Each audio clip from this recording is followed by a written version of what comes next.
Man is hurt and in the hospital tonight after a car hit him while he was walking just a few hours ago in Corpus Christi.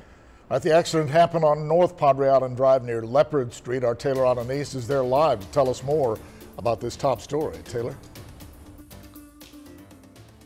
Yeah, Joe Mackenzie, police say that man was crossing the street and wearing a black camouflage outfit when a car hit him. Now, that accident happened around 6:30 tonight. Officers say when they arrived on scene, it looked pretty bad and believed the man who was hit was in really bad shape. But after looking closer, they saw that they were not as critical as they first thought. He was taken to the hospital for his injuries, and that driver is said to be okay. Police say the driver did not see the man and will not be cited. Now, this is the second pedestrian accident we've covered in a week where people were wearing dark clothing. So we just want to take this time to remind people, if they are walking on the street at night, to of course use the crosswalk, look both ways, and try to wear some light clothing with reflectors on it, or even a flashlight, something that's blinking that can definitely get drivers' attention and that will be able to tell them, hey, I'm here, look out for me. For now, live on Leopard near North Padre Island Drive, Taylor Alanis, 3 News.